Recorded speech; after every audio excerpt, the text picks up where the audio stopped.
বন্ধুরা, আজকে আমরা বানাচ্ছি ছানার পটল আলুর তরকারি। এখানে 250 গ্রাম ছানা নিয়ে নিয়েছি। ছানাটা একটু মেখে নেব।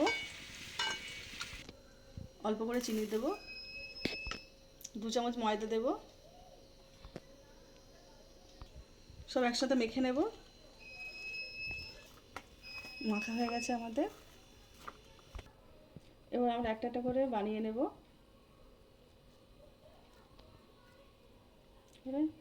এরকম করে চ্যাপটা করে নেব।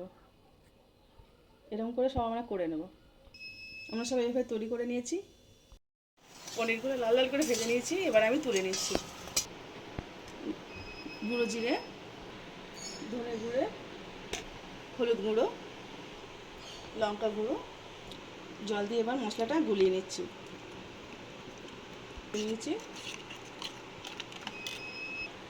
ফোড়নে দিচ্ছি গোটা জিরে, তেজপাতা, গরম মশলা। একটু তেলে দিয়ে দেবো।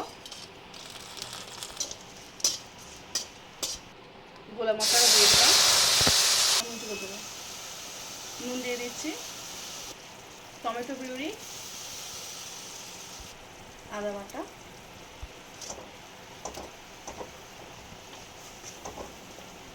ক্যাপসিকাম দিয়ে দিচ্ছি, রেড চিলি পাউডার। এখানে আমি আলু পটল লাল লাল করে ভেজে নিয়েছি। এর মধ্যে দিয়ে দেবো। মশলার মধ্যে একটু জল দিয়ে কষে নিচ্ছি। এবার আলু পটলটা দিয়ে দেবো। আলু পটল দিয়ে দিয়েছি, একসঙ্গে কষিয়ে নেব।